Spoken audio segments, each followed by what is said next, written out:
ونؤمن به ونتوكل عليه ونعوذ بالله من شرور أنفسنا ومن سيئات أعمالنا من يهده الله فلا مضل له ومن يضلله فلا هادي له وأشهد أن لا إله إلا الله وحده لا شريك له وأشهد أن محمدا عبده ورسوله أرسله بالحق بشيرا ونذيرا فقد قال الله تعالى في كلامه المجيد والفرقانه الحميد أعوذ بالله من الشيطان الرجيم بسم الله الرحمن الرحيم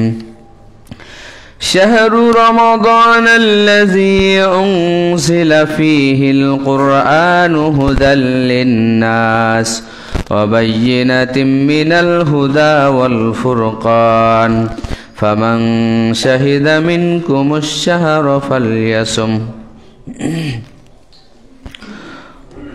وعن أبي هريرة رضي الله عنه قال قال رسول الله صلى الله عليه وسلم وينادي مناديا يا باغي الخير أقبل ويا باغي الشر أقصر والله عتقاء من النار وذلك كل ليلة رواه الترمذي رب اشرح لي صدري ويسر لي أمري واحلل عقدة من لساني يفقهوا قولي যাবতীয় প্রশংসা সেই মহান প্রতিপালকের জন্য যিনি আমাদেরকে রমজানের প্রথম জুমা গুরুত্বপূর্ণ মাস গুরুত্বপূর্ণ দিন সময় এবং গুরুত্বপূর্ণ মুহূর্তে ইবাদতের উদ্দেশ্যে মসজিদে সকাল সকাল উপস্থিত হওয়ার তৌফিক দান করেছেন সেই মহান প্রতিপালকের শুকরিয়া আদায় করছি আলহামদুলিল্লাহ।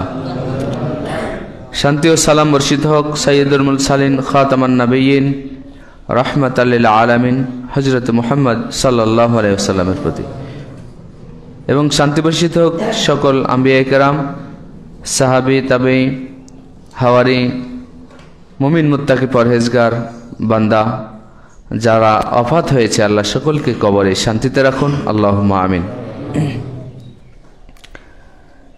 সম্মানিত উপস্থিতি, আজকে আমরা খুতবার বিষয় নির্ধারণ করেছি রমজানের গুরুত্বপূর্ণ করণীয় এবং বর্জনীয় বিষয় সম্পর্কে। আপনারা এই সম্পর্কে হয়তো আলোচনা এর আগেও শুনেছেন, তবে সবার আলোচনা তো একরকম নয়। এজন্য আমার নোট করা যেগুলো সেগুলো থেকে আমি আপনাদের সামনে আলোচনা করব ইনশাআল্লাহ। তো আল্লাহ আমাদের সিয়ামকে ফরজ করে দিয়েছেন। এই সিয়াম কিন্তু অন্যান্য যুগের মানুষের উপরেও ফরজ ছিল, কিন্তু তাদের সিয়াম আর আমাদের সিয়ামের মধ্যে পার্থক্য রয়েছে। তাদের ওই রকম ডিটেইলস নিয়ম জানা যায় না, দু একটি ঘটনা জানা যায়। এবং ইহুদি নাসারারা তারা বিভিন্ন সময় এই সিয়ামকে তারা পরিবর্তন করেছিল নিজেদের খেয়াল খুশি অনুযায়ী, কিন্তু মুসলিমদের জন্য আল্লাহ তাআলা রমজান মাসের সিয়ামকে ফরজ করে দিয়েছেন।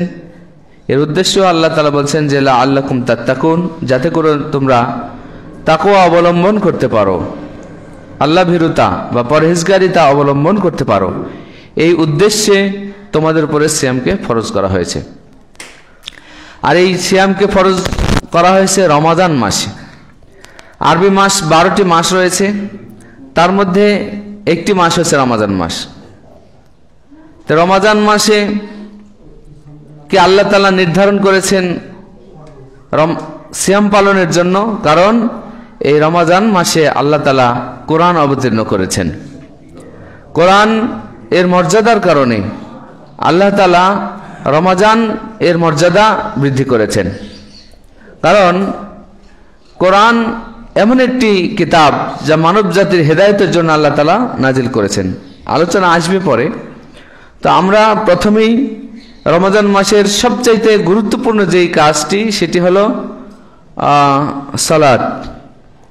আমরা জানি সিয়াম পালন করা এটা এক বছরে একটি মাস আমরা সিয়াম পালন করি।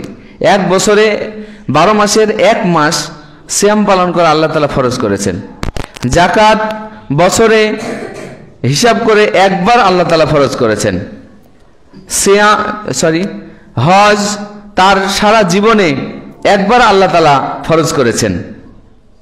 কিন্তু সালাত এমন একটি ইবাদত, এই ইবাদতকে আল্লাহ তাআলা প্রতিদিনে রাতে 5 ওয়াক্ত হিসাবে ফরজ করেছেন। আর আল্লাহর দাসত্ব প্রকাশের সর্বোত্তম মাধ্যম হচ্ছে সালাত। আর এই সালাত সম্পর্কে যারা উদাসীন থাকে তারা কিয়ামতের দিন প্রথম ধাক্কায় ঠেকে যাবে। আবু হুরায়রা রাদিয়াল্লাহু তাআলা আনহু বলছেন, আউয়ালু মা ইউহাসাবু বিহিল আবদি ইয়াউমাল কিয়ামাতিস সালাত ফাইন সালুহাত সালুহা সাইরু আমালিহি ওয়া ইন ফাসাদাত ফাসাদা সাইরু আমালিহি। রাসূল সাল্লাল্লাহু আলাইহি ওয়াসাল্লাম বলছেন, কিয়ামতের মাঠে সর্বপ্রথম মানুষের হিসাব নেওয়া হবে সালাত সম্পর্কে। যদি কেউ সালাতের হিসাব ঠিকঠাক দিতে পারে তাহলে অন্যান্য হিসাব আল্লাহ তাআলা এমনিতেই সহজ করে দেবেন। আর যদি সালাতের হিসাব তার গড়বড় হয়, ঠিক না হয়, তাহলে অন্যান্য হিসাব আল্লাহ তাআলা আরো কঠিন করে দেবেন। উদাহরণ হিসাবে আমরা দুনিয়ার একটা উদাহরণ দিতে পারি।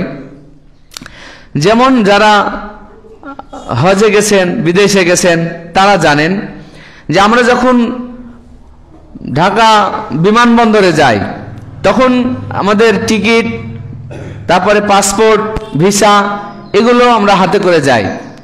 যাওয়ার পরে যখন আমাদের ভিতরে নিয়ে নেই, ওখানে মাঝখানে তাদের আছে, ইমিগ্রেশন পয়েন্ট আছে, ওখানে তারা পুলিশ বা তাদের দায়িত্বশীল তারা থাকবে। তারা আপনাকে ওই ভিসা, পাসপোর্ট, তারপরে এইগুলো আপনাকে দেখতে চাইবে। আপনি ওটা দিয়ে দিবেন। দিয়ে দেওয়ার পরে সে দেখবে আপনার নাম, ঠিকানা, আপনার বয়স, আপনার ভিসার মেয়াদ, আপনার পাসপোর্টের মেয়াদ, এগুলো সব ঠিকঠাক আছে কিনা। যদি সব ঠিকঠাক থাকে, ছবি টবি সব ঠিক থাকে, তাহলে ওখান থেকে সিল মেরে আপনাকে ভিতরে যাওয়ার পারমিশন দিয়ে দিবে। তো এই যে এটাকে ইমিগ্রেশন আমরা বলছি, এই ইমিগ্রেশনে যদি কারোর পাসপোর্ট, ভিসা আর ছবি টবি সব দিক দিয়ে ঠিক থাকে, তাহলে ওই ব্যক্তিকে ওই পাশে প্রবেশ করার যদি অনুমতি দিয়ে দেয়, তাহলে ও বাকি এই এয়ারপোর্ট সহ, সামনে এয়ারপোর্ট এবং ওই যে দেশে যাবে সেই দেশে যাওয়ার ভিসা সবকিছু ঠিক থাকলে কোথাও সে আর আটকাবে না, সব জায়গায় কিন্তু তার পারমিশন হয়ে যাবে। আর যদি প্রথমে ইমিগ্রেশনেই তার ভিসার একটা সমস্যা রয়েছে, পাসপোর্টের একটা সমস্যা রয়েছে, ছবির একটা সমস্যা রয়েছে, এই বিভিন্ন সমস্যা যদি থাকে, তাহলে দেখা যাবে যে ইমিগ্রেশনেই ওকে আটকায় দেবে, ওকে ঢুকতেই দেবে না। আর যদি কোনোভাবে যদি কায়দা কৌশলে ওখান থেকে বেরিয়ে যেতে পারে, ও প্রত্যেক পদে পদে যে কোনো এয়ারপোর্টে যাবে, যে দেশে যাবে, প্রত্যেক জায়গায় কিন্তু সে আটকায় যাবে, কোথাও কিন্তু সে পাস করতে পারবে না। সালাত হচ্ছে কিয়ামতের মাঠে প্রথম এই ইমিগ্রেশনের উদাহরণ আমরা দিতে পারি। আল্লাহ তাআলা, নবী বলছেন যে প্রথম সালাতের হিসাব হবে। সালাতের হিসাব যদি ঠিক হয়, তাহলে অন্যান্য জীবনের বাকি কাজগুলোর হিসাব আল্লাহ তাআলা এমনি সহজ করে তাকে সহজ করে দিবেন। আর যদি সালাতের হিসাব না হয়, তাহলে অন্যান্য হিসাব প্রত্যেক ধাপে ধাপে সে আটকায় যাবে, কোথাও সে সহজ পাবে না। এই জন্য আমরা সূরা গাশিয়া যখন শেষ করি, সেই গাশিয়া শেষ আয়াত পড়ার সাথে সাথে আমরা একটা দোয়া পড়ি। দোয়াটা হলো, আল্লাহুম্মা হাসিবনি হিসাবান ইয়াসিরা। হে আল্লাহ, তুমি আমার হিসাবটা নিও, সহজ করে হিসাব নিও। কারণ আল্লাহ যদি হিসাবটা কঠিন করে নেন, প্রত্যেক জায়গাতে আমরা আটকায় যাব। তাহলে আল্লাহ নবীর ওই হাদিসকে যদি আমরা বিশ্বাস করি, তাহলে আমাদের প্রথম দায়িত্ব হলো যে আমাদের 5 ওয়াক্ত সালাতকে বরাবর আদায় করতে হবে। আল্লাহ রাব্বুল আলামিন বললেন, والذين هم على صلواتهم يحافظون أولئك هم الوارثون الذين يرثون الفردوس هم فيها خالدون সূরা মুমিনুন আল্লাহ তাআলা বলছেন যে والذين هم على صلواتهم يحافظون, যারা তাদের সালাতকে, পাঁচ ওয়াক্ত সালাতকে হেফাজত করে, উলাইকা হুমুল ওয়ারিসুন, তারা হচ্ছে ওয়ারিস, আল্লাযীনা ইয়ারিসুনাল ফিরদাউসা হুম ফিহা খালিদুন, তারা হলো জান্নাতুল ফিরদাউসের ওয়ারিস হবে, তারা সেই জান্নাতুল ফিরদাউসে চিরস্থায়ীভাবে ওই জান্নাতে থাকার অনুমতি পাবে। সুবহানাল্লাহ। জান্নাত, যত জান্নাত রয়েছে সমস্ত জান্নাতের শ্রেষ্ঠ জান্নাত হচ্ছে জান্নাতুল ফিরদাউস, শ্রেষ্ঠ জান্নাত হচ্ছে জান্নাতুল ফিরদাউস। তা আল্লাহ রাব্বুল আলামিন এর নবী বলছেন ফাইজা সাআলতুমুল্লাহা ফাসআলুহাল ফিরদাউস, তোমরা যদি কেউ জান্নাত চাও তাহলে তোমরা জান্নাতুল ফিরদাউস চাও, তোমরা যদি কেউ জান্নাত চাও তাহলে তোমরা জান্নাতুল ফিরদাউস চাও, কারণ জান্নাতুল ফিরদাউস হচ্ছে সকল জান্নাতের, একটা হাদিস আছে জান্নাতের 100টি স্তর রয়েছে, সেই সকল স্তরের মধ্যে আল ফিরদাউসু আলাহা, ফিরদাউস হচ্ছে সকল জান্নাতের উপরে, সকল স্তরের উপরে, 100টার সবার উপরে, এবং সেই জান্নাতের উপরে কেবল আল্লাহর আরশ রয়েছে, ওই জান্নাতের নিচ দিয়ে 4টি ঝর্ণা প্রবাহিত হয়েছে, এবং সকল জান্নাতের শ্রেষ্ঠ যারা জান্নাতি হবে তারা হবে জান্নাতুল ফিরদাউসের ওয়ারিস। আর আল্লাহ তাআলা বলছেন যে যারা পাঁচ ওয়াক্ত সালাতের হেফাজত করবে তারা জান্নাতুল ফিরদাউসের ওয়ারিস হবে, তারা চিরস্থায়ীভাবে ওই জান্নাতের ভিতরে থাকবে, কখনো তাদেরকে জান্নাত থেকে বের করা হবে না। সুবহানাল্লাহ। এটা হলো সালাতের মর্যাদা, দুনিয়াতে পাঁচ ওয়াক্ত সালাতের মর্যাদা।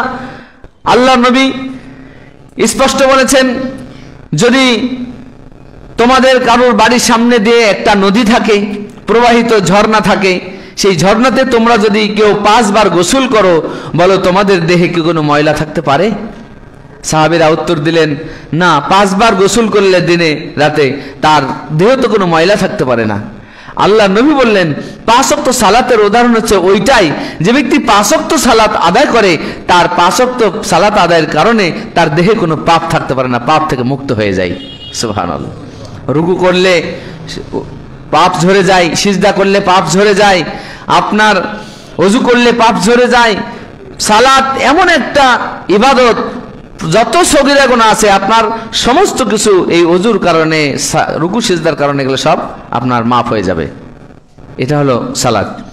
উমামা বাহিরি রাদিয়াল্লাহু তাআলা আনহু বলছেন, ইত্তাকুল্লাহ রাব্বাকুম ওয়া সাল্লু খামসাকুম ওয়া সুমু শাহরাকুম ওয়া আদ্দু যাকাতা আমওয়ালিকুম ওয়া আতিউ যা আমরিকুম তাদখুলু জান্নাতা রাব্বাকুম। তিনি বলছেন যে রাসূল সাল্লাল্লাহু আলাইহি ওয়াসাল্লাম বলছেন, তোমরা তোমাদের রবকে ভয় করো, ওয়া সাল্লু খামসাকুম, তোমরা 5 ওয়াক্ত সালাত আদায় করো, ওয়া সুমু শাহরাকুম, তোমরা 1 মাস সিয়াম পালন করো, ওয়া আদ্দু যাকাতা আমওয়ালিকুম, তোমাদের সম্পদের যাকাত বের করে দাও, ওয়া আতিউ যা আমরিকুম, তোমরা তোমাদের আমিরের আনুগত্য করো, তাদখুলু জান্নাতা রাব্বাকুম, তোমরা তোমাদের রবের জান্নাতে প্রবেশ করো। সুবহানাল্লাহ। এখানে 5টি বিষয়কে উল্লেখ করার আমরা বর্তমানে অবস্থান করছি, যেটা 1 মাস সিয়াম পালন করলে জান্নাতে যাওয়া যায়, 5 ওয়াক্ত সালাত আদায় করলে জান্নাতে যাওয়া যায়, তাকওয়া অবলম্বন করলে জান্নাতে যাওয়া যায়, যাকাত আদায় করলে জান্নাতে যাওয়া যায়, আমিরের আনুগত্য করলে জান্নাতে যাওয়া যায়। আল্লাহ নবী স্পষ্ট বলছেন, তাদখুলু জান্নাতা রাব্বাকুম, তোমরা তোমাদের রবের জান্নাতে প্রবেশ করো।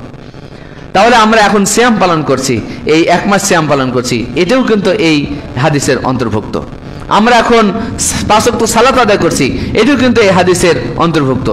যাদের সামর্থ্য আছে রমজান মাসে তারা যাকাত দেয়, এটাও কিন্তু এই হাদিসের অন্তর্ভুক্ত।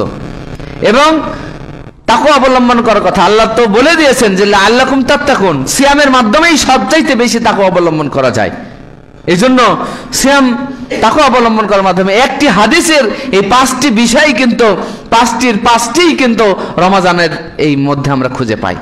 সেই জন্য এই 5টি বিষয়কে আপনারা গুরুত্ব দিয়ে পালন করার চেষ্টা করবেন, ইনশাআল্লাহ জান্নাত অবধারিত। এই সময়ে সালাত আদায় করার ব্যাপারে, ফরজ সালাত এত গুরুত্বপূর্ণ ইবাদত, এবং এই সালাতে যারা গড়িমসি করে, অবহেলা করে, তাদের ব্যাপারে আল্লাহ তাআলা ধিক্কার দিয়েছেন এবং তাদের শাস্তির হুমকি দিয়েছেন। আল্লাহ বলেছেন ফাওয়াইলুল লিল মুসাল্লিন আল্লাযীনা হুম আন সালাতিহিম সাহুন আল্লাযীনা হুম ইউরাউন। ওই ব্যক্তিরাই ধ্বংস, ওই ব্যক্তিদের জন্যই ধ্বংস, তারা ওয়াইলুন নামক জাহান্নামে যাবে। কারা তারা? যারা নাকি আল্লাযীনা হুম আন সালাতিহিম সাহুন, যারা তাদের সালাত সম্পর্কে উদাসীন। আল্লাযীনা হুম ইউরাউন, শুধু মানুষকে দেখানোর জন্য সালাত আদায় করে, এই সকল মুসল্লিদের জন্য ধ্বংস রয়েছে। কিন্তু যারা একমাত্র আল্লাহর সন্তুষ্টির জন্য সালাত আদায় করবে, আল্লাহ তাদের প্রশংসায় আয়াত নাজিল করেছেন। আল্লাহ বলছেন قد أفلح المؤمنون الذين هم في صلاتهم خاشعون। আল্লাহ তাআলা বললেন ওই মুমিনগণই সফল কাম হয়েছে যারা তাদের সালাতে খুশু বিনয়ের সাথে সালাত আদায় করেছে। খুশু ভদ্রতার সাথে, বিনয় ও নম্রতার সাথে যারা সালাত আদায় করে তারা অবশ্যই সফল কাম হয়েছে, তারাই তো জান্নাতুল ফেরদাউসের ওয়ারিস হবে। সূরা মুমিনুন প্রথম 2 আয়াতে। সম্মানিত উপস্থিতি, এই জন্য সালাত এমন একটা গুরুত্বপূর্ণ ইবাদত, এটা যারা ত্যাগ করবে তারা কিন্তু ক্ষতিগ্রস্ত হবে। আর এই ফরজ সালাতের পাশাপাশি রমাজানের বিশেষ করে আমাদের যে তারাবি বা অন্য সময় তাহাজ্জুদ, এই সালাতটা এত গুরুত্বপূর্ণ, আল্লাহ রাব্বুল আলামিন সূরা সাজদার ভিতরে বলে দিয়েছেন تتجافى جنوبهم عن المضاجع يدعون ربهم خوفا وطمعا ومما رزقناهم ينفقون فلا تعلم نفس ما أخفي لهم من قرة أعين جزاء بما كانوا يعملون। আল্লাহ তাআলা বলছেন যারা নাকি তাদের বিছানা থেকে তাদের পিঠটাকে আলাদা করে নেয়, রাত্রি জেগে তাহাজ্জুদের সালাত আদায় করে, তারাবির সালাত আদায় করে, ওয়ায়াদউনা রাব্বাহুম খাউফা ওয়া তামআ, ভয়ের সাথে বিনয়ের সাথে যারা আল্লাহর কাছে দোয়া প্রার্থনা করতে থাকে, ওয়া মিম্মা রাযাকনাহুম আর ইউনফিকুন, আমি তাদেরকে যে রিজিক দিয়েছি সেই রিজিক থেকে তারা যা ব্যয় করে। এখানে 3টি বিষয় উল্লেখ করা হয়েছে। 1 নম্বরে বলেছে যারা বিছানা থেকে আলাদা হয়ে রাত্রির সালাত আদায় করে, নফল সালাত আদায় করে। 2 নম্বর যারা ভয় ও বিনয়ের সাথে খুশু নিয়ে আল্লাহর কাছে দোয়া প্রার্থনা করতে থাকে। 3 নম্বর আমি তাদের যে রিজিক দিয়েছি সেই রিজিক থেকে তারা আল্লাহর রাস্তায় খরচ করতে থাকে। আল্লাহ তারপরের আয়াতে বলছেন ফালা তা'লামু নাফসুম মা উখফিয়া লাহুম মিন কুররাতি আয়ুন জাযাআম বিমা কানু ইয়ামালুন। তোমরা জানো না, তোমার মন কখনো চিন্তা করতে পারে নাই এমন সুন্দর জান্নাত তোমার জন্য প্রস্তুত করেছে এই কর্ম বাস্তবায়নের জন্য। সুবহানাল্লাহ। এই যে তুমি রাত্রি জেগে সালাত আদায় করবে, তুমি যে ভয় ও বিনয় নিয়ে আল্লাহর কাছে দোয়া প্রার্থনা করবে, তুমি যে তোমার রিজিক থেকে আল্লাহর রাস্তায় খরচ করবে, এই 3টি কাজ যারা সম্পাদন করবে, আল্লাহ তাআলা বলেন ফালা তা'লামু নাফসুন, কোন ব্যক্তি জানে না তার জন্য তার চক্ষু শীতলকারী কি জান্নাত তার জন্য প্রস্তুত করে রাখা হয়েছে, তারা যদি এই রাত্রি জেগে সালাত আদায় করে আল্লাহর কাছে দোয়া করতে থাকে। এই ব্যাপারে হাদিসে কুদসিতে আল্লাহ নবী বলেন, আবু হুরায়রা থেকে বর্ণিত, রাসূল সাল্লাল্লাহু আলাইহি ওয়াসাল্লাম বলেন আ'আদাতু লিইবাদিয়াস সালিহিন, আমি আমার সৎ কর্মশীল বান্দাদের জন্য এমন সুন্দর জান্নাত প্রস্তুত করে রেখেছি মা লা আইনুন রাআত, মানুষের চোখ কখনো দেখেনি, ওয়ালা উযুনুন সামিআত, মানুষের কান কখনো শোনেনি, ওয়ালা খাতারা আলা কলবি বাশার, মানুষের অন্তর কখনো কল্পনা করতে পারেনি কি সুন্দর জান্নাত রেখেছি। সুবহানাল্লাহ। সেই জান্নাত যারা পাবে, যারা নাকি রাত্রি জেগে সালাত আদায় করে, যারা নাকি ভয় ও বিনয়ের সাথে আল্লাহর কাছে দোয়া প্রার্থনা করতে থাকে, যারা নাকি আল্লাহর রাস্তায় খরচ করতে থাকে, তাদের জন্য আল্লাহ রাব্বুল আলামিন এই জান্নাত দিবেন যা মানুষের চোখ কখনো দেখেনি, কান কখনো শোনেনি, অন্তর কখনো কল্পনাও করতে পারেনি। কি সুখের জায়গা জান্নাত আল্লাহ তাআলা প্রস্তুত করে রেখেছেন। এজন্য এই জান্নাত পাওয়ার জন্য আমাদেরকে এই সালাতকে গুরুত্ব দিয়ে আদায় করতে হবে। কারণ এই সালাত আর রমজানের বিশেষ যে তারাবির সালাত, এই সালাত সম্পর্কে স্পেশালি একটা হাদিস আপনাদের নোট করেছি। আল্লাহ নবী বলেন আন আবি সালামাত ইবনে আব্দুর রহমান আন্নাহু সাআলা আয়েশা রাদিয়াল্লাহু আনহা, আব্দুল ইবনে সালামা রাদিয়াল্লাহু, আবি সালামা ইবনে আব্দুর রহমান নামের একজন ব্যক্তি, তিনি আয়েশা রাদিয়াল্লাহু তাআলা আনহাকে যে প্রশ্ন করছেন যে কাইফা কানা সালাতু রাসূলুল্লাহ সাল্লাল্লাহু আলাইহি ওয়াসাল্লাম ফি রমাদান, রমাদান মাসে রাসূল সাল্লাল্লাহু আলাইহি ওয়াসাল্লামের সালাত কেমন ছিল। আল্লাহ নবী স্ত্রী আয়েশা রাদিয়াল্লাহু তাআলা আনহা প্রশ্নের জবাব দিয়ে বলছেন যে মা ফাকালাত মা কানা ইয়াজিদু ফি রমাদান ওয়ালা ফি গায়রিহি আলা 11 রাকাতান। আল্লাহর নবী রমাদান হোক আর রমাদানের বাইরে হোক কোন সময় 11 রাকাতের বেশি করতেন না, রাতের সালাত 11 রাকাতের বেশি পড়তেন না। তারপরে ইউসাল্লি আরবাআন ফালা তাসআল হুসনিহিন্না ওয়া তুলিহিন্না, আল্লাহ নবী 4 রাকাত সালাত আদায় করতেন, 2 রাকাত করে 4 রাকাত সালাত আদায় করতেন। বলছে লা তাসআল আন হুসনিহিন্না তুলিহিন্না, তুমি সেই সালাতের সৌন্দর্য সম্পর্কে, তুমি সেই সালাতের দীর্ঘতা সম্পর্কে জিজ্ঞেস করো না। সুম্মা ইউসাল্লি আরবাআন, আবার তিনি 4 রাকাত পড়তেন। লা তাসআল আন হুসনিহিন্না ওয়া তুলিহিন্না, ওই সালাতের সৌন্দর্য, ওই সালাতের দীর্ঘতা সম্পর্কে তুমি আমাকে জিজ্ঞাসা করো না। আচ্ছা, এই হাদিসটা আমাদেরকে এটা শিক্ষা দিচ্ছে যে রাসূল সাল্লাল্লাহু আলাইহি ওয়াসাল্লাম রাতের সালাত 11 রাকাত পড়তেন, কিন্তু সেই সালাতের সৌন্দর্য এত সুন্দর ছিল, সেই সালাতের দীর্ঘতা এত দীর্ঘ ছিল যে এই সম্পর্কে তুমি আমাকে জিজ্ঞাসা করো না। মানে হলো এই সালাতের অনেক দীর্ঘ করে, অনেক সুন্দর করে সালাত আদায় করতেন আল্লাহ রাসূল সাল্লাল্লাহু আলাইহি ওয়াসাল্লাম। তাতে বোঝা যাচ্ছে যে আমরা যে তারাবি পড়ি, আমরা একটু ফাঁকি দিই, আমরা ছোট ছোট সূরা দিয়ে তাড়াতাড়ি শেষ করে বাড়ি যেতে হবে এই চিন্তা করে আমরা সালাত আদায় করি। মনের ভিতরে প্রথমেই চিন্তা ভাবনা আছে, একটু যদি 2 আয়াত বেশি হয়ে যায় মনের ভিতরে একটু উসপিস করতে থাকে যে দেরি করে ফেললো। এই চিন্তা ভাবনার কারণে আমাদের সালাতটা নষ্ট হয়ে যেতে পারে। হ্যাঁ, 2 আয়াতের জায়গায় 5 আয়াত হয়ে যেতে পারে, কিন্তু এটা কষ্টের ব্যাপার নয়। আল্লাহর নবী রাত্রের সালাত আদায় করতেন। তার এই তারাবি সম্পর্কে বলেছে, আল্লাহ নবী 3 রাত তারাবি পড়েছিলেন, যে সালাতের দীর্ঘতা তিনি অর্ধেক রাত পর্যন্ত, একদিন প্রথম 1/3, তারপরের রাতে 2/3, মানে অর্ধেক করলেন, এবং শেষের দিন একেবারে সাহারের আগ পর্যন্ত তিনি সালাত আদায় করলেন, 11 রাকাত সালাত আদায় করতেন। তাহলে কত সুন্দর করে সালাত আদায় করেছেন। আল্লাহ নবীর বাকারা, ইমরান এরকম বড় বড় সূরাগুলো শেষ করতেন 1-2 রাকাতের মধ্যে। তাহলে কত দীর্ঘ করে আল্লাহ নবী সালাত আদায় করতেন। আল্লাহ নবীর পায়ে রস নেমে গেছে দাঁড়িয়ে থাকতে থাকতে। আয়েশা রাদিয়াল্লাহু আনহা বলছে যে আপনার আল্লাহ আগের গুনাহ পরের গুনাহ আল্লাহ ক্ষমা করে দিয়েছে, আর আপনি এত কষ্ট করে রাত্রে জেগে সালাত আদায় করেন, আপনার আল্লাহ তো এত আপনাকে কষ্ট না করলেও হয়, আপনার পায়ে রস নেমে যায়, আপনার পা ফুলে যায়, আপনি এত কষ্ট করেন। তা আয়েশা রাদিয়াল্লাহু তাআলা আনহাকে রাসূলুল্লাহ সাল্লাল্লাহু আলাইহি ওয়াসাল্লাম জবাব দিয়ে বলছেন, আফালা আন আকুনা আবদান শাকুরা, আমি কি আমার রবের শুকরগুজারি বান্দা হব না, যিনি আমার গুনাহ ক্ষমা করে দিয়েছেন, যিনি আমাকে শ্রেষ্ঠত্ব দান করেছেন, যিনি আমাকে নবী করেছেন, যিনি আমাকে সব দিক দিয়ে শ্রেষ্ঠত্ব দান করেছেন, সেই আল্লাহর শুকরিয়া আদায়ের জন্য আমি রাত্রি জেগে সালাত আদায় করি। আমাদেরও তো আল্লাহ তাআলা এত নিয়ামত দিয়েছে, আমাদের তো সালাত আদায় করা দরকার, কিন্তু আমরা এই সালাত চুরি করে। আল্লাহর নবী বলেছেন পৃথিবীর সবচাইতে বড় চোর হচ্ছে সালাত চোর, এবং উদাহরণ দিয়েছেন ওই কাকের ঠোকর মারা মতো যারা সিজদা দেয়, উঠে আর বসে।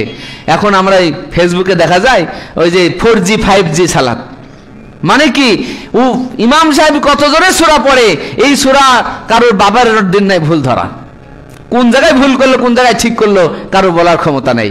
আর উঠা বসা 3 বার সুবহানা রাব্বিয়াল আলা সুবহানা রাব্বিয়াল আযীম এইটা বলার সুযোগ কারো নাই। ওঠে বসে অত্যন্ত দ্রুত, এই সালাত হবে না। আল্লাহ নবীর সালাত ছিল অত্যন্ত সুন্দর, অত্যন্ত দীর্ঘ। অতএব আমাদেরকে সুন্দর করে সালাত আদায় করতে হবে। আল্লাহ তাআলা আমাদের সেই তৌফিক দান করুন, আল্লাহুম্মা আমিন। এই জন্য শুধু রমাদান নয়, রমাদানের বাইরেও ফরজ সালাত তো চির সারা জীবনের জন্য, শুধুমাত্র মহিলাদের জন্য গণিত কয়েকটি দিনের জন্য আল্লাহ তাআলা সালাতকে মাফ করেছেন, বাদ বাকি কোনো ব্যক্তির জন্য সালাত মাফ নাই।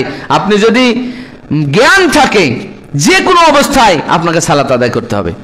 শাইখ আব্দুর রাজ্জাক বিন ইউসুফ একটা ফতোয়া দেন এভাবে, আরে সালাত আদায় করতে হবে তো করতে হবেই, বসে দাঁড়িয়ে সালাত আদায় করতে পারে না বসে করো, পারবে বসেও পারবে না শুয়ে করো, এমন কি পবিত্র অবস্থায় সালাত আদায় করতে হয়, পবিত্র হওয়ার কোনো পরিবেশ নেই, অপবিত্র অবস্থায় সালাত আদায় করো। পোশাক পরে সালাত আদায় করতে হয়, পোশাক নেই এমনও পরিবেশ থাকতে পারে, এই পোশাকহীন অবস্থায় সালাত আদায় করতে হবে, তবুও সালাত আদায় করতে হবে, সালাতের বাইরে কেউ যেতে পারবে না। সম্মানিত উপস্থিতি, এই জন্য রমাজান এলে মুসল্লি একটু বেশি আমরা পাই, কিন্তু অন্যান্য সময় মুসল্লি কেন কমে যায়? একটু তওবা ইস্তেগফার করে নিজেকে সংশোধন করে নেওয়া যায় না? যে আল্লাহ রাব্বুল আলামিন আমাকে এত সুন্দর দেহ দিয়েছেন, আমার পরিবার দিয়েছেন, জমি জায়গা দিয়েছেন, বাড়ি ঘর দিয়েছেন, আলো বাতাস দিয়ে সমস্ত সুযোগ সুবিধা দিয়ে যে রব আমাকে প্রতিপালন করছেন, তার কাছে এই গর্বিত ললাটটা নত করে দেওয়ার মাধ্যমেই তো তার সন্তুষ্টি অর্জন করা যাবে। তার ওই ব্যক্তির মর্যাদা আল্লাহর কাছে পাবে যে ব্যক্তি আল্লাহর কাছে সিজদাবনত হয়। কারণ যে ব্যক্তি সিজদাবনত হয় আল্লাহর সবচাইতে নিকটবর্তী হয়ে যায়, সে যা বলে আল্লাহ তাআলা সেটা কবুল করে নেন। সূরা আলাকের শেষ আয়াতে আল্লাহ তাআলা বলেন ওয়াসজুদ ওয়াক্তারিব, তুমি সিজদাবনত হও আর তোমার রবের নিকটবর্তী হয়ে যাও। আর অন্য আয়াতে আল্লাহ নবী বলেন যে ওয়া নাহনু আকরাবু ইলাইহি মিন হাবলিল ওয়ারিদ, ওই বান্দার যে এই ঘাড়ের মোটা রগটা রয়েছে, এই মোটা রগটা বান্দার যত নিকটবর্তী আর রয়েছে তার থেকে আমি আল্লাহর ওই ব্যক্তির নিকটবর্তী হয়ে যায় যখন বান্দা সিজদাবনত হয়ে যায়। আপনি কি বলবেন যখন বান্দা সালাতে দাঁড়ায় ইউনাজু রাব্বাহু, সে তার রবের সাথে ফিস ফিস করে কথা বলে, তার রবের সাথে মুনাজাত করে, বান্দা যা বলে ওই সব বান্দা ডাকে আল্লাহ তাআলা সাড়া দেন। সম্পূর্ণ আল্লাহ রাব্বুল আলামিন আমাদের এই সালাতের মাধ্যমে বান্দা সবচাইতে আল্লাহর নৈকট্য হাসিল করতে পারে। আল্লাহ নবী বলছেন ওয়াসজুদ ওয়াক্তারিব, তো আল্লাহ তাআলা বলছেন ওয়াসজুদ ওয়াক্তারিব, তোমরা সিজদা দাও আর আমার সবচাইতে নিকটবর্তী হয়ে যাও। অতএব আল্লাহর নৈকট্য হাসিল করতে হলে, নিজের ক্ষমা পেতে হলে আমাদেরকে অবশ্যই সালাতে অভ্যস্ত হতে হবে, নিজে এবং নিজের পরিবারের সদস্যদেরকে, অন্যদেরকে, সকলকেই সালাতে অভ্যস্ত হতে হবে। আপনাদের ছেলে মেয়েদেরকে সালাতে নিয়ে আসবেন সাথে করে। আল্লাহ নবী বলছেন মুরু আওলাদাকুম বিসসালাত ওয়া হুম আবনা 7 সিনিন ওয়াজরিবহুম আলাইহা ওয়া হুম আবনা 10 সিনিন ওয়া ফাররিকুহুম বাইনাহুম ফিল মাদাজি। আল্লাহ নবী বলেছেন তোমাদের সন্তান যখন 7 বছর হয়ে যায় সালাতের নির্দেশ দাও, যখন 10 বছর হয়ে যায় লাঠি দিয়ে পিটিয়ে সালাত আদায় করো, আর বিছানাগুলো আলাদা করে দাও। আল্লাহ তাআলার নবী নির্দেশ দিয়েছেন পরিবারের সকলকে সালাতে অভ্যস্ত হওয়ার জন্য। ইব্রাহিম আলাইহিস সালাম আল্লাহর কাছে দোয়া করে বলতেন যে হে রব, আমাকে, আমার পরিবারকে, সকলের জন্য আমরা সালাত আদায় করতে পারি, তুমি আমাকে সেই তৌফিক দান করে দাও। এই জন্য সালাত অত্যন্ত গুরুত্বপূর্ণ। তাহলে আমরা রমাদান মাসে তারাবি তো নফল সালাত, কিন্তু নফল সালাত আমরা যে গুরুত্ব দিয়ে আদায় করি, অন্যান্য সময় ফরজ সালাত আমরা সেই গুরুত্ব দিয়ে আদায় করি না।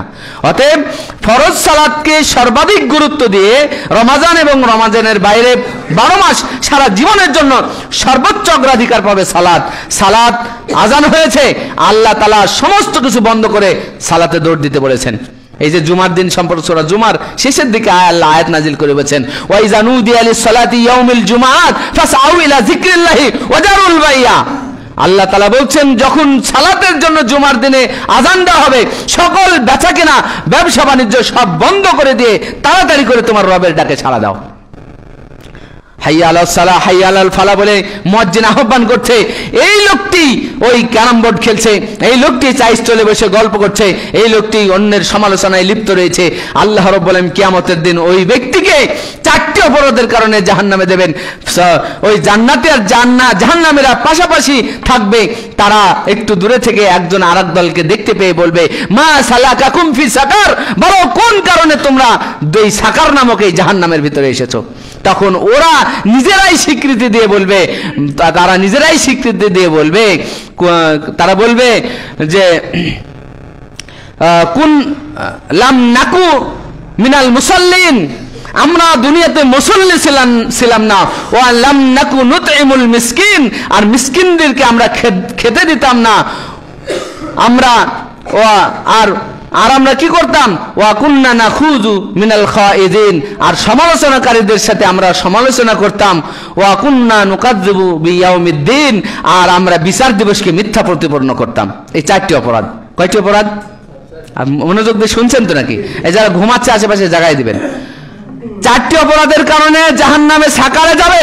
আল্লাহ তাআলা স্পষ্ট ওই ব্যক্তির থেকে তারা নিজেরা স্বীকৃতি দিয়ে বলবে, লাম নাকু মিনাল মুসাল্লিন, আমরা দুনিয়াতে নামাজ পড়তাম না, ওয়ালাম নাকু নুতিমুল মিসকিন, মিসকিনদেরকে খাদ্য দিতাম না, আমরা সমালোচনাকারীদের সাথে সমালোচনা করতাম, গীবত তহমত নিয়ে মানুষের সাথে ঝগড়ায় ব্যস্ত থাকতাম, আর আমি এই পরকালে আমার হিসাব দিতে হবে, এই পরকালকে আমি মিথ্যা মনে করতাম।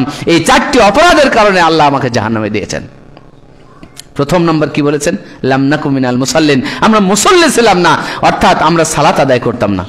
কিয়ামতের দিন আল্লাহ রাব্বুল আলামিন সর্বপ্রথম সালাতের হিসাব নেবেন, তারপরে সালাতের হিসাব গড়বড় হয়ে যাবে।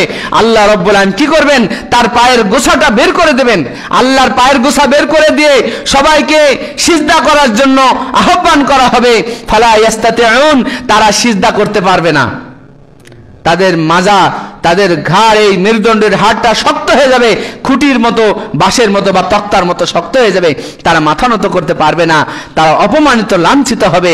কারণ তারা দুনিয়াতে সিজদা করার সুস্থ পরিবেশ থাকার পরেও তারা সিজদা করেনি, তাই আল্লাহর সামনে সেদিন সিজদা করতে যেয়ে তারা সিজদা করতে পারবে না। সম্মানিত উপস্থিতি, এই জন্য সালাতকে সর্বোচ্চ অগ্রাধিকার দিয়ে আমাদের ইবাদত করতে হবে। রমাজান বছরে একবার আছে, এক মাসের জন্য, কিন্তু সালাত তো প্রতিদিনের জন্য। প্রত্যেক সময়ে আপনারা আজান পড়েছে, দোকানটাকে বন্ধ করে আগে সালাত আদায় করুন, তারপরে দোকান চালান। আজান পড়েছে, ও আপনি যে কাজে ব্যস্ত আছেন কাজটাকে স্টপ রাখেন, তারপরে আপনি সালাত শেষে সেই কাজটা করবেন। আল্লাহ তাআলা বলছেন, ফাইজা কুজিয়াতিস সালাতু ফান্তাশিরু ফিল আরদি ওয়াবতাগু মিন ফাদলিল্লাহি ওয়াজকুরুল্লাহা কাসীরান লাআল্লাকুম তুফলিহুন। আল্লাহ বলছেন, যখন সালাত শেষ হয়ে যায় তখন তোমরা বেরিয়ে পড়ো তোমাদের রিজিক অন্বেষণের জন্য এবং অধিক মাত্রায় আল্লাহকে স্মরণ করো। দেখবে আল্লাহু খায়রুর রাজিকিন, আল্লাহ সবচাইতে উত্তম রিজিক দাতা। কোন দিক থেকে তোমার রিজিক পরিপূর্ণ করে দেবে তুমি বুঝতেই পারবে না। যে সালাত আদায় করে 5 ওয়াক্ত, সে কি না খেয়ে থাকে? যে সালাত আদায় করে 5 ওয়াক্ত, আলহামদুলিল্লাহ, অনেক মানুষ আছে যারা সালাত আদায় করে না, তাদের থেকে ভালো পরিবেশে জীবনযাপন করে। অতএব আপনার ব্যবসার দোহাই দিয়ে, আপনার চাকরির দোহাই দিয়ে, আপনার কাজকর্মের দোহাই দিয়ে আপনি ইবাদত থেকে দূরে থাকতে পারবেন না। আল্লাহ তাআলা বলছেন, ইয়া আইয়ুহাল্লাযিনা আমানু লা তুলহিকুম আমওয়ালুকুম ওয়ালা আওলাদুকুম আন যিকরিল্লাহ ওয়া মান ইয়াফআল যালিকা ফাউলাইকা হুমুল খাসিরুন। হে ঈমানদারগণ, তোমরা তোমাদের সন্তান সন্ততি আর তোমাদের কর্মব্যস্ততা যেন তোমাদেরকে আল্লাহর স্মরণ থেকে দূরে সরিয়ে না দেয়। যদি সন্তানের কারণে, যদি তোমার কর্মব্যস্ততার কারণে যদি তুমি আল্লাহর স্মরণ থেকে দূরে সরে যাও, উলাইকা হুমুল খাসিরুন, অবশ্যই তারা পরকালে ক্ষতিগ্রস্তদের অন্তর্ভুক্ত হবে। সম্মানিত উপস্থিতি, এই জন্য সালাতকে আমরা বাধ্যতামূলক করে নেব ইনশাআল্লাহ। সবাই নিয়াত করছেন নাকি? ইনশাআল্লাহ নিয়াত করেন, সালাতকে আমাদের জীবনের জন্য আমরা বাধ্যতামূলক করে নেব, আর অন্যান্য কাজকে আমরা আনুষঙ্গিক করে নেব। বাধ্যতামূলক করার পরে অন্যগুলো আমরা করব। হ্যাঁ, আল্লাহ তাআলা বিভিন্ন সময় সুযোগ দিয়েছেন, বিভিন্ন সহজ করে দিয়েছেন, আপনার জন্য অত কঠিন করেননি। আপনি সফরে আছেন, সফরে 2 ওয়াক্তের সালাত একসাথে করতে পারবেন। সফরে আছেন, সালাতকে অর্ধেক করে পড়তে পারবেন। সফরে আছেন, সুন্নাত নফল পড়া লাগবে না, শুধুমাত্র আপনার ফরজ সালাতগুলো আপনি অর্ধেক করে পড়বেন। জোহর, আসর, ঈশা, এইসব সালাত, 4 রাকাত সালাতগুলো আপনি 2 রাকাত করে আদায় করতে পারবেন। কি সুযোগ আল্লাহ তাআলা দিয়েছে! অতএব আপনার যেখানে মা বোনেদের হাইজ, নিফাস, এই ধরনের সমস্যা থাকলে আল্লাহ তাআলা সালাত মাফ করে দিয়েছেন। অতএব আমাদেরকে এ ব্যাপারে সতর্ক থাকতে হবে। যে কোনো অবস্থায় আমাদের 5 ওয়াক্ত সালাতকে মূল্যায়ন করতে হবে এবং 5 ওয়াক্ত সালাত এবং নফল সালাত যেগুলো আদায় করা সম্ভব সেগুলো আমরা নিয়মিত আদায় করব। আল্লাহ তাআলা আমাদের সেই তৌফিক দান করুন, আল্লাহুম্মা আমিন। সম্মানিত উপস্থিতি, একটি বিষয় দীর্ঘ আলোচনা হলে আমার আরো বিষয় পয়েন্ট নোট করা আছে, সময় তো শেষ হয়ে গেছে। কয়টায় জামাত করে? 15। আচ্ছা, তাহলে আমি আরো 2-1টি বিষয় পয়েন্ট বলতে চাই। এই জন্য আমাদেরকে এই রমাদান মাস এবং অন্যান্য মাসে আমাদের নিয়মিত এই সালাতকে বাধ্যতামূলক করে নিতে হবে। আল্লাহ তাআলা আমাদের সেই তৌফিক দান করুন, আল্লাহুম্মা আমিন। রমাদান মাস এসেছে, এর জন্য বিশেষ করে আপনাকে যে কোনো সৎকর্ম অন্যান্য মাসের চেয়ে আপনাকে বেশি করতে হবে। আল্লাহ তাআলা এই জন্য বলছেন যে যখন রমজান মাস শুরু হয়ে যায়, আল্লাহ নবী বলছেন রমজান মাস যখন শুরু হয়ে যায় আল্লাহ জান্নাতের দরজা খুলে দেন, জাহান্নামের দরজা বন্ধ করে দেন, আসমানের দরজা খুলে দেন, রহমতের দরজা খুলে দেন। মানে কি, যত ভালো কাজ করার আছে সেগুলো আল্লাহ তাআলা সহজ করে দেন, যত খারাপ কাজ আছে সেগুলো আল্লাহ তাআলা বন্ধ ঘোষণা করেন। এ ব্যাপারে আল্লাহ নবী আবু হুরায়রা রাদিয়াল্লাহু তাআলা আনহু বলছেন, আল্লাহ নবী বলেছেন একজন আহ্বানকারী প্রত্যেক রাতে আহ্বান করে বলতে থাকে ইয়া বাগিয়া ওয়া ইউনাদি মুনাদিয়ান, একজন আহ্বানকারী আহ্বান করে বলতে থাকে ইয়া বাগিয়াল খায়রে আকবিল, হে কল্যাণের অভিযাত্রীরা তোমরা বেশি বেশি কল্যাণ কাজে প্রতিযোগিতা করো, সামনে এগিয়ে যাও। ওয়া ইয়া বাগিয়া শাররে আকসির, হে অকল্যাণের অভিযাত্রীরা তোমরা থেমে যাও, তোমরা অকল্যাণের প্রতিযোগিতা করো না। আর কি করেন, ওয়া লিল্লাহি উতাকাউ মিনান নারি, আল্লাহ তাআলা এই রমাদান মাসের প্রত্যেক রাতে বহু সংখ্যক মানুষকে জাহান্নাম থেকে বাঁচিয়ে দেন। ওয়া যালিকা কুল্লা লাইলা, এটা প্রত্যেক রাতে আল্লাহ তাআলা জাহান্নাম থেকে মানুষকে মুক্ত ঘোষণা করেন যারা নাকি প্রার্থনা করে, ক্ষমা চায়, সিয়াম পালন করে এবং রাত্রিতে সালাত আদায় করে। সম্মানিত উপস্থিতি, এই জন্য আমাদেরকে এই রমাদান মাসে বাজে কাজকর্ম কথাবার্তা থেকে সাবধান থাকতে হবে। আল্লাহ নবী বলছেন আবু হুরায়রা রাদিয়াল্লাহু তাআলা আনহু থেকে, মাল্লাম ইয়াদা কাউলি যুরি ওয়াল আমালা বিহি ফালাইসা লিল্লাহি হাজাতুন ফি আইয়াদা তাআমাহু ওয়া শারাবাহু। বুখারী শরীফের হাদিস, আল্লাহ নবী বলছেন মাল্লাম ইয়াদা কাউলা যুরি, যে ব্যক্তি মিথ্যা কথা ছাড়তে পারল না, যে ব্যক্তি মিথ্যা বাজে কাজ কথাবার্তা ছাড়তে পারল না, ওয়াল আমালা বিহি, এবং বাজে কাজকর্ম থেকে বিরত থাকতে পারলো না, ফালাইসা লিল্লাহি হাজাতুন, আল্লাহর এতে কোনো যায় আসে না, আল্লাহর এতে কোনো যায় আসে না, ফি আইয়াদা তাআমাহু ওয়া শারাবাহু, সে সারাদিন এই পানি পান করা বন্ধ করে, না খেয়ে না পান করে থাকার তার কোনোই মূল্য হবে না, কারণ সে যদি তার বৈষয়িক জীবনে বাজে কথা কাজকর্ম থেকে বিরত থাকতে না পারে। তাহলে আমাদের এইখানে একটু সাবধানতা অবলম্বন করতে হবে। আল্লাহ নবী বলছেন যে আল্লাহর এতে কোনো যায় আসে না, সে খেয়ে থাক বা না খেয়ে থাক, এটা আল্লাহর কোনো যায় আসে না, যদি সে মিথ্যা কথা মিথ্যা কাজ থেকে বিরত থাকতে না পারে। আজকে রমজান মাসে আজকে দেখা যায় ব্যবসায়ী যারা আছে তারা হচ্ছে এত দুই নম্বরই করে দাম বাড়ায় দিয়ে জনগণের ভোগান্তি করে দিচ্ছে, কম দামে কিনে এসে ডবল দামে বিক্রি করে মানুষকে বিপদে ফেলে দিচ্ছে, বলে বেশি দামে কেনা আছে বেশি দামে বেচতে হবে, অথচ হয়তো আগে কিনে রেখে স্টক করে রেখে দিয়েছে, এখন বিক্রি করছে। ভোক্তা অধিকার যারা ওই ম্যাজিস্ট্রেট যাচ্ছে, বলছে আমার কাছে তেল নাই, বলছে আমার কাছে এই নাই সেই নাই, আবার সার্চ করে দেখা যাচ্ছে ডজন ডজন বা অনেক অনেক তেল বা অন্যান্য মালপত্র পাওয়া যাচ্ছে। কি মিথ্যা! সে রমাদান মাসে টুপি মাথায় দিয়ে ব্যবসা করছে, রমাদান মাসে দাড়ি রেখে ব্যবসা করছে, হয়তো শ্যাম পালন করছে, না খেয়ে না পান করে থাকছে, কিন্তু মিথ্যা ব্যবসা করে, মিথ্যা কথা বলে ব্যবসা করে, ওজনে কম দিয়ে ব্যবসা করে, পণ্যে ভেজাল মিশিয়ে ব্যবসা করে, ওই সকল খাদ্য পণ্যে ভেজাল মানে বিষ জাতীয় মেডিসিন মিশিয়ে ব্যবসা করে, ওই ব্যক্তি তার এই সারাদিন না খেয়ে না পান করে থাকার কোনো যায় আসে না, আল্লাহর কোনো যায় আসে না, তার উপকার হবে না। অতএব আমাদের সিয়াম পালন না খেয়ে থাকা না পান করে থাকার সাথে সাথে আমাদের বাজে কাজকর্ম এগুলো থেকেও বিরত থাকতে হবে। আল্লাহ তাআলা আমাদের সেই তৌফিক দান করুন, আল্লাহুম্মা আমিন। 2 নম্বর কাজ করতে হবে, 3 নম্বর কাজ করতে হবে, আমাদের এই রমাদান মাসে প্রচুর পরিমাণে দান সাদাকা করতে হবে। দান সাদাকার ব্যাপারে রাসূল সাল্লাল্লাহু আলাইহি ওয়াসাল্লাম বলেছেন যে আন ইবনে আব্বাস রাদিয়াল্লাহু আনহু قال كان النبي صلى الله عليه وسلم اجود الناس بالخير واجد ما يكون في شهر رمضان لعل جبرائيل كان يلقاه في كل ليلة شهر رمضان حتى ينسلخ يعرج عليه رسول الله صلى الله عليه وسلم قرآن فإذا لقيه جبرائيل كان أجود بالخير من ريح المرسلة। আল্লাহর নবী বলছেন যে ইবনে আব্বাস রাদিয়াল্লাহু তাআলা আনহু বলছেন যে আল্লাহর নবী অন্যান্য সময়ে দান করতেন, অন্যান্য সময়ে সৎকর্ম করতেন ঠিকই, কিন্তু যখন ওয়াজাদু মা ইয়াকুনু ফি শাহরি রমাদান, যখন রমাদান মাস চলে আসতো তখন আল্লাহর নবী এত পরিমাণে দান করতেন, এত পরিমাণে কাজ করতেন, কারণ তার উদ্দেশ্য ছিল আল্লাহ জিবরাইলা কানা ইয়ালকাহু ফি কুল্লি লাইলা, প্রত্যেক রাতে জিবরাইল এসে রাসূল সাল্লাল্লাহু আলাইহি ওয়াসাল্লামের সাথে সাক্ষাৎ করতেন। আর যখন এই জিবরাইল সাক্ষাৎ করতেন তখন তিনি কি করতেন, হাত্তা ইয়ানসালিখু ইয়ারুজু আলাইহি রাসূলুল্লাহ সাল্লাল্লাহু আলাইহি ওয়াসাল্লাম আল কুরআন, রাসূল সাল্লাল্লাহু আলাইহি ওয়াসাল্লাম জিবরাইলকে কোরআন তেলাওয়াত করে শোনাতেন, আর রাসূল জিবরাইলকে শোনাতেন আর জিবরাইল রাসূলকে শোনাতেন, এভাবে করে কোরআন শোনাতেন। তারপরে বলছে যে ফাইজা লাকিয়াহু জিবরাইল কানা আজওয়াদু বিল খায়রি, যখনই জিবরাইল চলে যাইতো, যখনই সাক্ষাৎ করতে আসতো, সাক্ষাৎ করে যাওয়ার পরেই রাসূল সাল্লাল্লাহু আলাইহি ওয়াসাল্লাম এত পরিমাণ দান করতেন, এত পরিমাণ দান করতেন, আজওয়াদা বিল খায়রি মির রিহিল মুরসালা, বাতাসের প্রবাহ যেমন প্রবাহিত হতে থাকে এর থেকে বেশি গতিতে আল্লাহ নবী দান করা শুরু করে দিতেন। তাহলে বোঝা যাচ্ছে রমাজান মাসে আল্লাহ নবী অন্যান্য মাসে দান সাদাকা যা করতেন, রমাজান মাসে আল্লাহ নবী বেশি করে দান সাদাকা করতেন। অতএব আমাদের এই রমাজান মাসে বেশি বেশি দান সাদাকা করতে হবে। বেশি বেশি দান সাদাকার মর্যাদা রয়েছে আল্লাহর কাছে। সূরা বাকারা 261 নম্বর আয়াত আল্লাহ তাআলা বলেন, মাসালুল্লাযিনা ইউনফিকুনা আমওয়ালাহুম ফি সাবিলিল্লাহি কামাসালি হাববাতিন, আল্লাহ রাস্তায় একটি খরচ করা হচ্ছে একটা শস্য দানার মতো, আম্বাতাত সাবা সানাবিলা, একটা শস্য দানা থেকে যেমন 7টা ডাল 7টা শীষ তৈরি হয়, ফি কুল্লি সুমবালাতিন মিআতি হাববাতিন, প্রত্যেকটি শীষে আল্লাহ তাআলা 100টা করে দানা দেয়।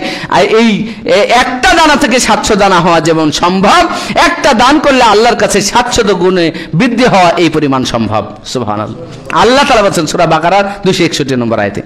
এই আয়াতের শেষ অংশে কি বলছেন জানেন? আল্লাহ বলেন ওয়াল্লাহু ইউযাইফু লিমান ইয়াশা, আল্লাহ চাইলে এই 700 কেন তার থেকে বেশি গুণে বৃদ্ধি করে আল্লাহ তাআলা তার আমলনামায় যুক্ত করে দেবেন। আল্লাহ নিজের ক্ষমতা সম্পর্কে বলছেন ওয়াল্লাহু ওয়াসিউন আলিম, আল্লাহ অসংখ্য প্রাচুর্যের মালিক, আল্লাহর ধনভাণ্ডার এমন পরিমাণ আছে যা কখনো শেষ হবে না, আল্লাহর কোনো কিছু শেষ হবে না। অতএব আল্লাহ সীমাহীন পরিমাণ বান্দাকে দিবেন। আন খুরাইম বিন ফাতিক রাদিয়াল্লাহু আনহু قال قال رسول الله صلى الله عليه وسلم من انفق نفقه في سبيل الله كتبت له ب700 ضعف। আর তিরমিজি শরীফের হাদিস, আল্লাহর নবী বলছেন, রাসূল সাল্লাল্লাহু আলাইহি ওয়াসাল্লাম বলছেন, মান আনফাকা নাফাকাতান ফি সাবিলিল্লাহ, যদি কেউ আল্লাহর রাস্তায় 1 টাকা খরচ করে, কুতিবাত লাহু ব700 ضعف, আল্লাহ তার আমলনামায় 700 গুণ করে লিখে দেন। সুবহানাল্লাহ। রমাজান মাসের যে কোনো সাদাকা আল্লাহর কাছে অনেক মর্যাদা রয়েছে। অতএব আমাদেরকে এই সময় বেশি বেশি দান সাদাকা করতে হবে। আল্লাহ তাআলা আমাদের তৌফিক দান করুন, আল্লাহুম্মা আমিন। বিশেষ করে আশেপাশে যারা মিসকিন রয়েছে, তারা ইফতারি করতে পারছে কিনা, তারা সাহারি করতে পারছে কিনা, আপনাদের খোঁজ নেওয়ার দায়িত্ব রয়েছে। এইটা খোঁজ নেবেন না, কিয়ামতের দিন আল্লাহ কিন্তু ধরবে। আল্লাহ তাআলা বলবেন, তোমার প্রতিবেশী না খেয়েছিল, তুমি পেট ভরে খেয়েছিলে, তুমি কি প্রতিবেশীদের খোঁজ নিয়েছিলে? অতএব প্রতিবেশী আত্মীয় স্বজন যারা গরিব মিসকিন আছে তাদের খোঁজ খবর নিতে হবে এবং তাদেরকে খাদ্য পৌঁছে দিতে হবে তাদের বাড়িতে। তাদের কি অবস্থা এটা খোঁজ নিতে হবে। আপনি নিজেই গোস্ত দিয়ে খাইলেন আর প্রতিবেশী সে তার তরকারি হলো না, কিনে খেতে পারলো না, তার খোঁজ নেওয়া এটা আপনার ইমানি দায়িত্ব। এই রমাজান মাসে এটা আপনার দায়িত্ব রয়েছে। এই যে ওই আল্লাহর কাছে সেদিন আপনি স্বেচ্ছায় বলবেন, লাম নাকু নুতইমুল মিসকিন, আল্লাহ আমি মিসকিনদের খাদ্য দিতাম না, এই কারণে আজকে জাহান্নামে এসেছে, তখন বলতে হবে। এবং আল্লাহ তাআলা বলছেন ওই যে ফাওয়াইলুল লিল মুসাল্লিন, ওখানে যে আয়াত আছে ওখানেও এই কথাটি বলেছে যে যে আরাইতাল্লাযী ইউকাযযিবু বিদ্দীন ফাযালিকাল্লাযী ইয়াদউল ইয়াতীম ওয়া লা ইয়াহুদ্দু আলা তুআমিল মিসকিন, যারা এতিমকে ধাক্কা দেয় আর মিসকিনদের খাদ্য দেয় না, তারা কিয়ামত দিবসকে মিথ্যা মনে করে, আল্লাহর সামনে দাঁড়াতে হবে এটা থেকে তারা মিথ্যা মনে করে। অতএব আমাদেরকে প্রতিবেশী আত্মীয় স্বজন যারা ফকির মিসকিন রয়েছে তাদেরকে খোঁজ খবর নিয়ে তাদের ব্যাপারে আমাদের সাবধানতা অবলম্বন করতে হবে। নিজে খেলে তাদেরকেও খাওয়ানোর চেষ্টা করতে হবে। বাড়ির কাজের লোক যারা আছে তাদের বাজার হচ্ছে কিনা একটু খোঁজ নিয়ে দেখতে হবে। আপনার বাড়িতে কাজ করে খায়, আপনি রমাজানের মাসের প্রথমেই একবারে বাজার করে নিয়ে আসছেন, আপনার বাড়িতে যে লোকটা কাজ করে খায় তার বাড়ির কি অবস্থা আপনি কি খোঁজ নিয়ে দেখেছেন? এটা দেখা আপনার ইমানি দায়িত্ব। এটা যে দেখবে না সে ব্যক্তি পরকালে অবশ্যই ঠেকে যাবে, ওই ব্যক্তি আগে জান্নাতে যাবে, আর যে ওকে বাদ দিয়ে নিজে খেয়েছিল সেই ব্যক্তি কিন্তু পরে জান্নাতে যাবে, যদিও জান্নাতে যায়। সম্মানিত উপস্থিতি, এই জন্য এটা করবেন। আর একটা কাজ করবেন, এই সময় রমাজান মাসে জাকাত দিবেন। জাকাত আপনার যাদের নিসাব পরিমাণ 52.5 ভরি স্বর্ণ এই রূপা অথবা 7.5 ভরি স্বর্ণ যে পরিমাণ দাম হয়, এই পরিমাণ যদি টাকা বা আপনার সম্পদ 1 বছর পরে আপনার হিসাবে উদ্বৃত্ত থাকে, তাহলে এখানে 40 ভাগের 1 ভাগ আপনাকে জাকাত দিতে হবে, অর্থাৎ শতকরা 2.5 টাকা হিসাবে জাকাত দিতে হবে। যে ব্যক্তি এই জাকাত বের করবে না সে ব্যক্তি পরকালে ঠকে যাবে। অতএব আমাদের সকলকে জাকাত বের করতে হবে। আমরা আত্মীয় স্বজন বা আশেপাশে যে সকল জাকাতের 8টি খাত রয়েছে এই খাতগুলোতে আমরা ব্যয় করবো ইনশাআল্লাহ। আর একটি খাত হলো আহলে হাদিস আন্দোলন বাংলাদেশ আহলে হাদিস যুব সংঘ বাৎসরিক যে 100 টাকা করে ইয়ানত আপনার মাথাপিছু 100 টাকা করে সদস্য ইয়ানত কালেকশন করে, এইটা আপনারা দিবেন, কারণ এটা হলো ফি সাবিলিল্লাহর খাত। যে ব্যক্তি আপনি এটা দান করলেন, এই দানটা আল্লাহর দিন প্রচারের ক্ষেত্রে এটা ব্যবহার হবে, এটা আপনি আপনার সওয়াবের সাদকায়ে জারিয়া হিসেবে এটা আপনার আমলনামায় যুক্ত হবে। এবং জাকাত, ফিতরা এই সকল অংশ থেকে এতিমখানা এবং অন্যান্য যারা আছে মিসকিন তাদেরকে আপনারা সহযোগিতা করবেন। সংগঠনেও এই যে খাত রয়েছে এই খাতগুলো আপনারা ব্যবহার করার জন্য চেষ্টা করবেন। আল্লাহ তাআলা আমাদের তৌফিক দান করুন, আল্লাহুম্মা আমিন। পরিশেষে সময় হয়ে গেছে, আর একটি সংক্ষেপ কথা বলে আমি শেষ করব, সেটি হলো আল্লাহর নবী বলেছে, আল্লাহ তাআলা বলছেন যে রমাজান মাসের সবচেয়ে গুরুত্বপূর্ণ বিষয় হলো আপনি আল্লাহর কাছে দোয়া করবেন। কার যে ব্যক্তি রোজা থেকে দোয়া করে আল্লাহ তার দোয়া কবুল করে। আল্লাহ তাআলা বলেন ওয়াইজা সাআলাকা ইবাদি আন্নি ফাইন্নী করিব উজিবু দাওয়াতাদ দাঈ ইজা দাআন ফালইস্তাজিবু লি ওয়ালিউমিনু বি লাআল্লাহুম ইয়ারশুদুন, সূরা বাকারা 185 নম্বর আয়াত। আল্লাহ তাআলা বলেছেন যে ব্যক্তি তোমাকে আমার সম্পর্কে জিজ্ঞেস করে তুমি বলে দাও আমি তার খুবই নিকটে রয়েছি, যখনই বান্দা আমাকে ডাকে আমি বান্দার ডাকে সাড়া দিয়ে দেই। আল্লাহ তাআলা বলেন ক্বালা দুউনি ওয়া ক্বালা রাব্বুকুম উদউনি আস্তাজিব লাকুম, আল্লাহ তাআলা বলেন তোমার রব বলছেন যে তোমরা আমাকে ডাকো আমি তোমাদের ডাকে সাড়া দেব। অতএব আমাদেরকে বেশি বেশি দোয়া করতে হবে রমাজান মাসে। আল্লাহ রাব্বুল আলামিন আমাদের এই ব্যাপারে আল্লাহ নবী একটি হাদিস বলেছেন যে আবু হুরায়রা থেকে বর্ণিত সালাসা দাওয়াতুন মুস্তাজাবাত, 3 শ্রেণীর লোকের দোয়া আল্লাহ তাআলা অবশ্যই কবুল করে। একটু মনোযোগ দিয়ে শুনবেন, 3 শ্রেণীর লোকের দোয়া আল্লাহ তাআলা অবশ্যই কবুল করে। 1 নম্বর হচ্ছে দাওয়াতুস সাইম, সিয়াম পালনকারীর দোয়া আল্লাহ তাআলা অবশ্যই কবুল করে। ও 2 নম্বর হচ্ছে দাওয়াতুল মুসাফির, মুসাফিরের দোয়া আল্লাহ তাআলা অবশ্যই কবুল করে। 3 নম্বর হচ্ছে দাওয়াতুল মাজলুম, মজলুম ব্যক্তির দোয়া আল্লাহ তাআলা অবশ্যই কবুল করে। অতএব সিয়াম পালনকারী যদি দোয়া করে, রোজাদার যদি দোয়া করে আল্লাহর কাছে দোয়া কবুল হয়ে যাবে। অতএব এই সময় আপনারা বেশি বেশি দোয়া প্রার্থনা করবেন নিজের জন্য এবং সকলের জন্য। আল্লাহ তাআলা আমাদের সকলকে রমাজানের সিয়াম থাকা অবস্থায় নিজেদের এবং আমাদের মুসলিম উম্মার সকলের কল্যাণের জন্য দোয়া করার তৌফিক দান করুন, আল্লাহুম্মা আমিন। নিজেদের জন্য আল্লাহর কাছে ক্ষমা প্রার্থনা তওবা ইস্তিগফার করবেন। আল্লাহ তাআলা আমাদের সকলকে কবুল করুন, আল্লাহুম্মা আমিন। বারাকাল্লাহু লানা ওয়া লাকুম। আলহামদুলিল্লাহি নাহমাদুহু ওয়া নাস্তাঈনুহু